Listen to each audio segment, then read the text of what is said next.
Hello, everyone. We had some technical difficulties, so I want to make sure that you can hear me. So if you can hear me, let me know. Leave a comment or something if you can hear us.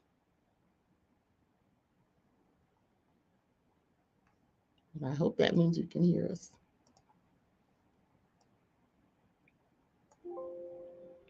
And we're live, so if you can hear me, let me know. And if you can't hear us, let me know that too. Okay. I'm taking over for Real Talk with Marcus McCoy today because people had a question. They wanted to know, who is Marcus McCoy? Who is this guy that's blowing up the airwaves? And we hadn't heard of him, and now all of a sudden, you got him on the air. Who is he? You keep telling us to follow his page and listen to him. Well, I'm here to take over today so that Marcus can answer that question of, who is Marcus McCoy? So without further delay, I'm going to be bringing on Marcus, and he's going to let us know exactly who he is. Marcus, welcome. What's going on? Thank you for having me.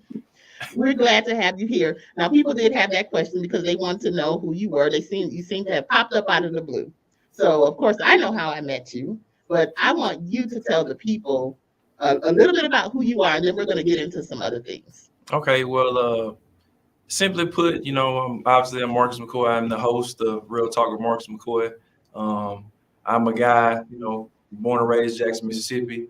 I'm doing my best every day to be better in every aspect of life, being a good father for my children, good mentor for my children. But ultimately, I'm just a guy that's trying to make strides to make the community in which I live in, and I serve better than it was before.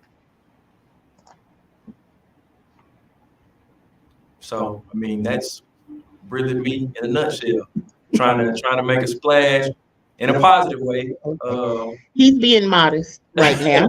He's being real modest, and I know he's in the hot seat right now, so it's a little different, I'm sure.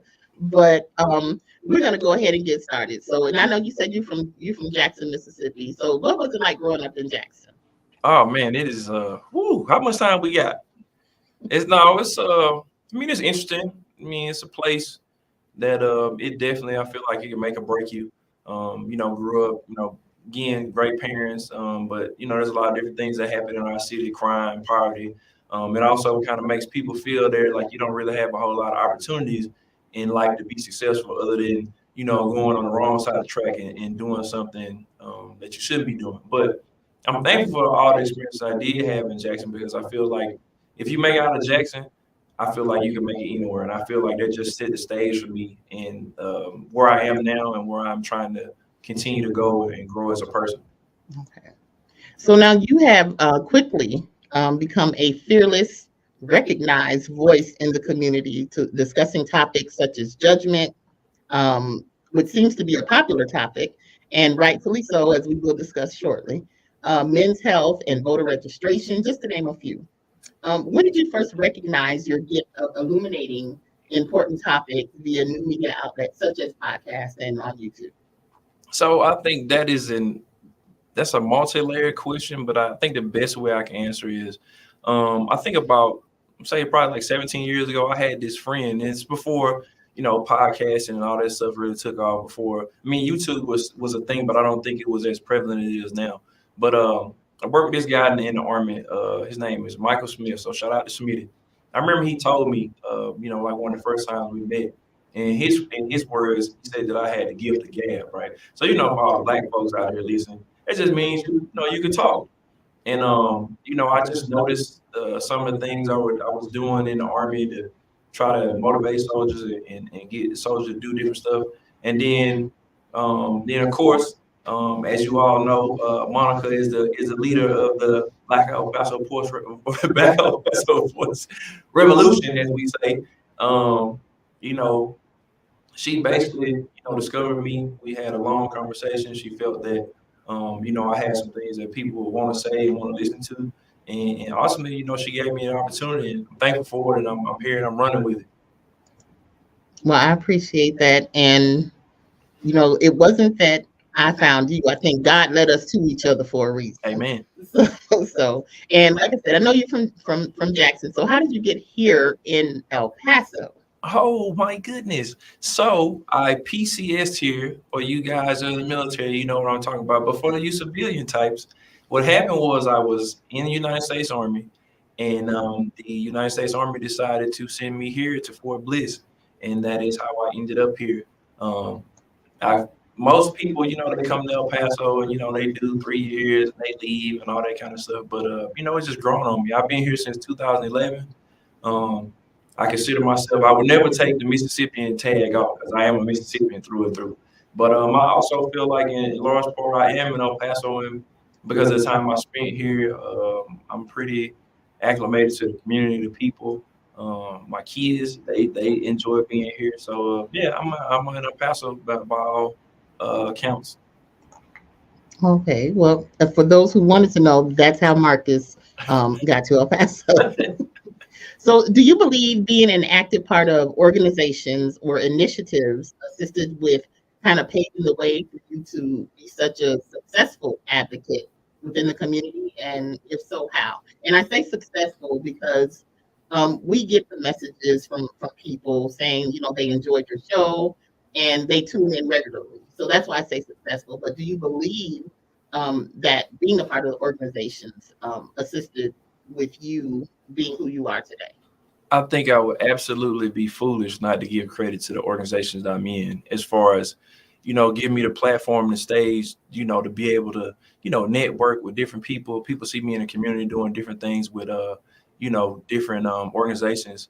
Um, so I would definitely say yes. I feel like, a lot of times we don't, as Black people, don't really have like a voice per se, unless you're in the right group or, the right, basically like the right group. Um, I definitely would say, being, I'm in a bunch of different organizations, but, just to name a few, I'm a part of Omega Psi Phi Fraternity Incorporated, and I'm also a part of the NAACP. And, both of those organizations were founded on some amazing principles. But the thing I think they both have in common, not that you asked, but I'm just going to tell you anyway, is they were brought upon by leaders that wanted to make change, and they were willing to step out and make the hard decisions and go against the grain and meet some resistance in order to get that change. So yeah, the being a part of this organization is definitely without a doubt helped me get to the level I am. But I also want to say I've always been a guy who has been ambitious, wants to be in the community. I was raised that way. My parents, would have me doing community service and stuff like that when I was a kid. So, um, part of it is the organization, but in large part, it's just who I am. It's part of my makeup. Okay. Well, as I get ready to ask another question of you, yes, and you know that I'm kind of nosy. Just from us working together for the past few months, and everyone knows that I don't like to be in front of the camera, but I wanted this to be personal, and that's why I wanted to be one of the people who brought you on your show and put you in the hot seat to ask you a few questions. Um, so, on that note, what are some topics that you believe will always be at the forefront of your purpose when it comes to information sharing? Um, I think for me, I'm big on the community, right? I'm obviously gonna kind of beat a dead horse because that's the thing that I'm probably most into. Um, topics like how as a community in El Paso, like how do we move forward, strive for change, and make things better than they are now. There's an old saying that we used to always use when I was in the Army: is you always want to lead the organization better than you found it.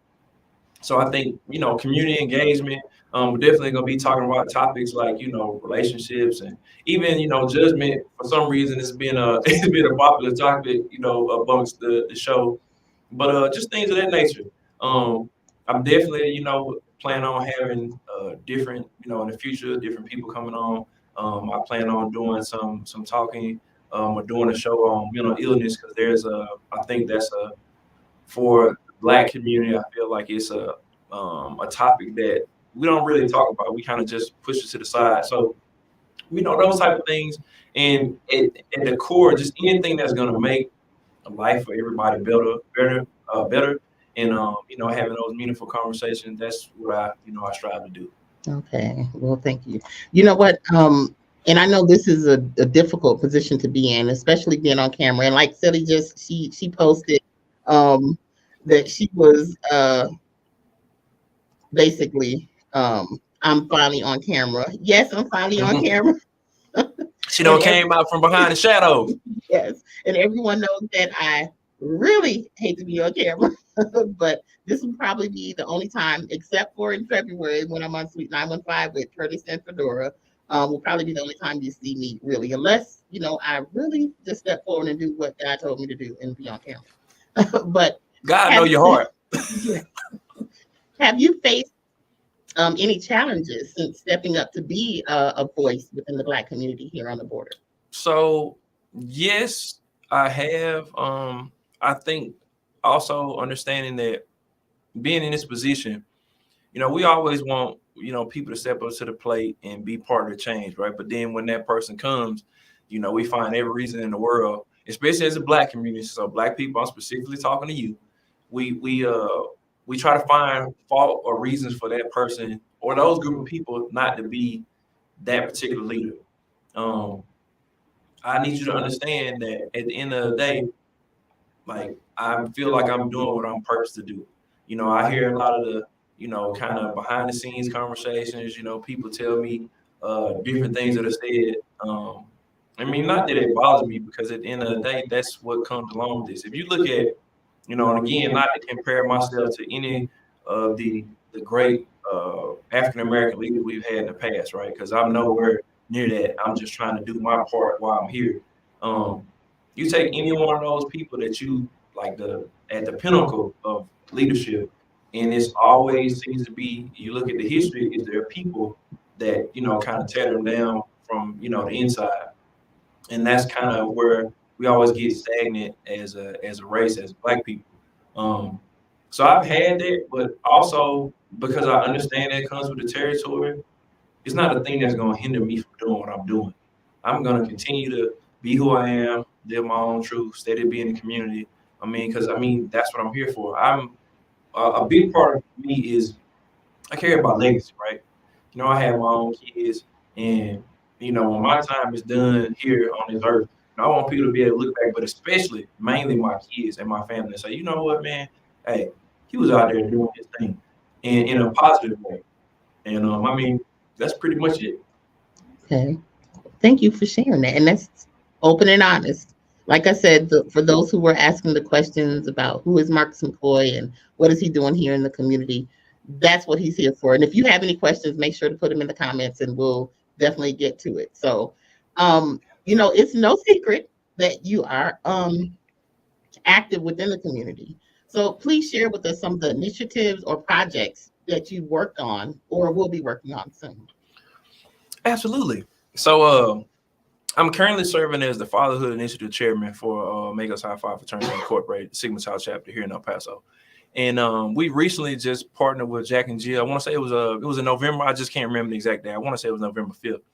But what we did was Jack and Jill wanted the kids in their program to basically get an understanding of the history of where Greek stepping comes from, or Greek Black letter organizations. So we had a show that we put together. The kids came in, and it was great. There was a lot of support from the community.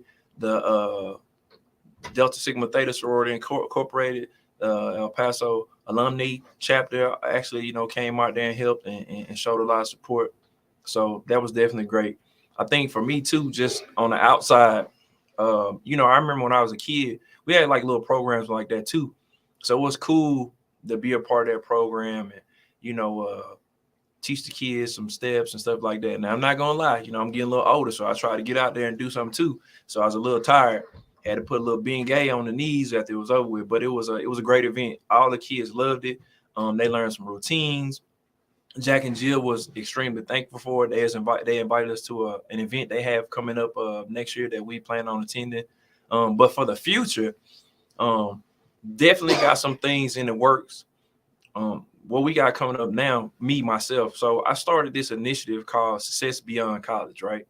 And there's gonna be more details to follow. But basically, in a nutshell, what it is so when you think of college, right? Everybody thinks that college, from an educational standpoint, is the pinnacle of education, right? So what we want to do is with the Success Beyond College initiative, we want to take conversations beyond the classroom, right? Because don't get me wrong, having a college degree is great. There is no substitute for education, right? But there are also some intangibles that I think this generation and young adults that they miss, that they don't get some of the truthful conversations that need to be had about, what happens beyond the classroom. What happens when you graduate, but you don't necessarily maybe have, you don't have the job experience. Just all aspects we want to touch on. So it's gonna be next month, Black History Month. We're gonna be doing it at the actual discussion, the panel discussion is actually gonna be happening on the University of Texas at El Paso. But we're gonna have more details to follow. Hopefully, the people who are listening, my supporters, friends, family, and definitely the UTEP student body, come out and support this movement. I mean, because at the end of the day, it takes a village. Okay. And that's definitely a great initiative. I know you mentioned it, a little bit, and I would definitely want the community to support you on this. So I'm hoping that, in the coming weeks, that we hear more about it from you and how people can be involved Definitely, in your initiative to ensure that people do have success beyond college. So please share with us your thoughts about this year's National Black History theme oh, and how man. Black media, since you're a part of new media now, so how Black media pioneers from the past have prepared the way for our voices in new media today. Interesting, interesting. I've actually been talking about this theme a lot lately with different people in our community. So obviously, it's Black resistance is the theme for those who don't know. And if I mispronounce it, charge to my head and to my heart, not to my heart. You know what I meant. But so I think it's very fitting. I mean, if you look at how we got to America in the first place, and the things that we as a race have went through, I think the theme is fitting because if you think about where I'm from, right, the people I know I grew up around, you know, I feel like black people are naturally, how can I say this? Uh, we naturally are gonna be competitive. We're naturally not gonna step back. We're not gonna back down, because I feel like a lot of us, from history standpoint, we've been kept down for so long. So you think about resistance, when somebody or a group of people decides to rise up, right? So that's basically what it is. And I feel like our history just dictates that. I mean, that's what we're gonna do. Like if you look at where we are now from where we are when we were first brought over here, I mean, we're definitely, we're in a, I'm not gonna say we're in the greatest position, but we definitely have more opportunities than we had before. But that comes from people that did resist, who did, buck the system and were buried for change. So I think it's fitting, but as far as moving forward, you know, obviously that's the theme. But I would ask the people, who are here in El Paso community, like, what are you doing? What are you doing to be part of that resistance, to be part of that change? Because that's also important, and it's not up to one person just to do it. We have to do it collectively. Now, as far as the pioneers and Black media in the past, we definitely would not be here without those brave men and women. You think about. I was reading an article that matter of fact, I'm gonna hold on, I'm gonna pull it up because I want to make sure I say it right. So Freedom's Journal, right, was the first black-owned newspaper in 1827 in New York, right? That's a long time ago. So, granted, none of us were around in the 1800s, but you got to think about the type of stuff they were going through as black people in the 1800s, right?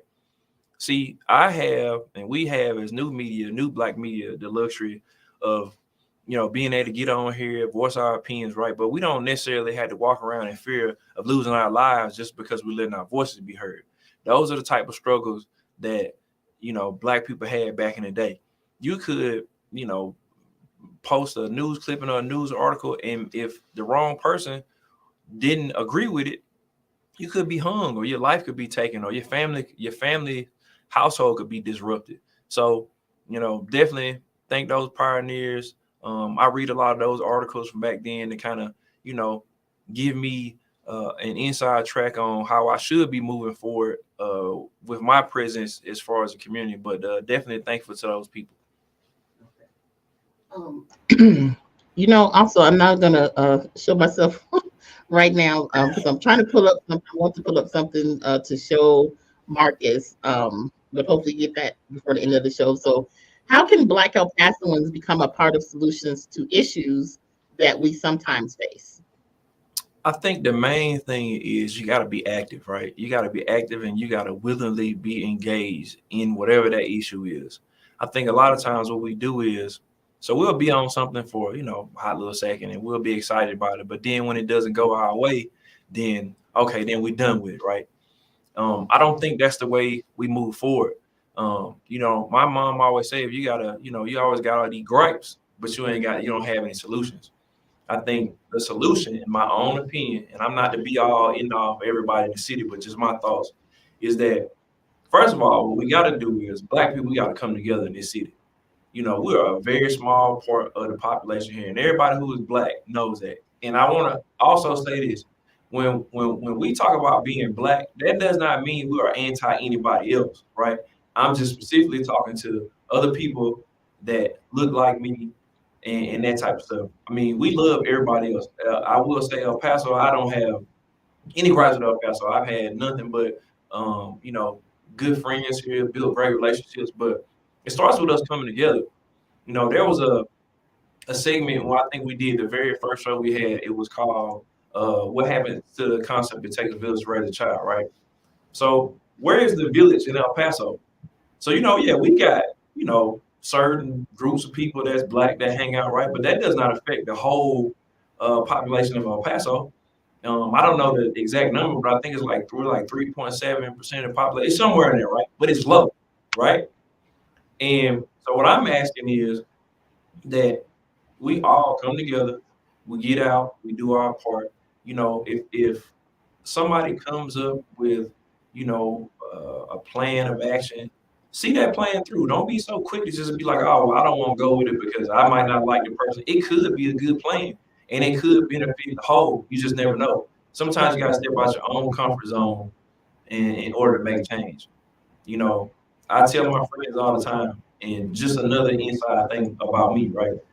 So people always ask me, like, man, why you be doing all this stuff, right? Like, why you go do this, spend your time doing this, right? Because at the end of the day, when I do these things, I sacrifice time for my kids to do it. However, I was raised up on a mentality, if not me, then who? If I don't do it, who is? And that's just how I approach it. So those are just my thoughts on it. But yeah, be a part of change, come up with different initiatives. Hey, look, I'll definitely support, but I feel like the answer is we just got to get behind each other. We got to not stop once we beat opposition. We got to keep going. Right. Okay. Thank you for sharing that. So this is just the beginning.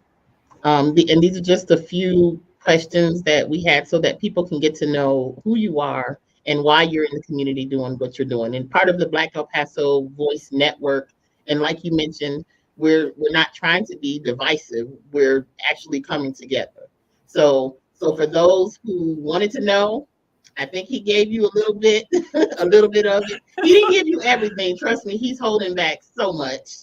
But over the next few months, and you'll be able to see some other things that he's involved in.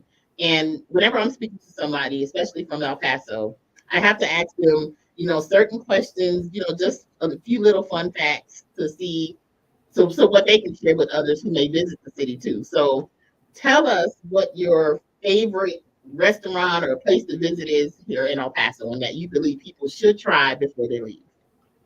Ah, man, you would ask me some questions It doesn't have to be a restaurant, it could be anywhere. about some food. All right, so look, all right, so I am gonna say something about some food, but I'm also gonna name another place too, right? All right, so food.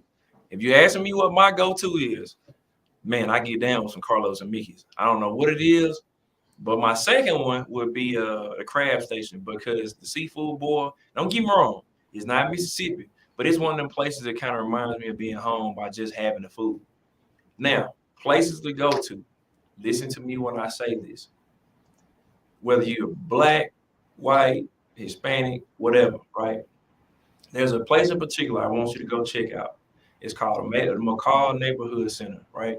I definitely want you to go check that out. That place has for us as African Americans, there's a lot of great history, untapped resources, and I think there is a lot of things that people don't know that happen in El Paso from the African American viewpoint. A lot of people, and this is something me and Monica were talking about too. A lot of people come to El Paso, right, and they ask questions like, "Ah, well, you know what? Uh, where's like the black stuff at in El Paso, right?" And most people they tend to not know, right? Because they're not in those circles and they're not out doing these things, right? But I'm telling you, the McCall Neighborhood Center is a gem. It is a great piece of African American history, and you should definitely go check it out. Speaking of that, I know I'm getting off topic, but I gotta say this because it's all the same thing, right? Um, there's gonna be I'm gonna have a guest on here coming up soon. His name is Greg Davis. He's actually the president of the board of directors for the McCall Center. So I'm sure he'll once he gets on here, he'll give you guys a great picture of where the McCall Center came from, or where it originated from, and where it's trying to go. Okay. Thank you for sharing that too. And I'm going to come back to that question a little bit more in depth based on what someone put in the comments. Okay. What advice would you tell 17-year-old Marcus? Don't do it. No. 17-year-old Marcus is woo. I would say 17-year-old Marcus, just be you. Like, regardless.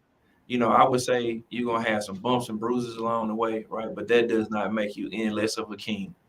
You know, you gotta go through, obstacles and trials and tribulations and stuff like that just to, be who you are.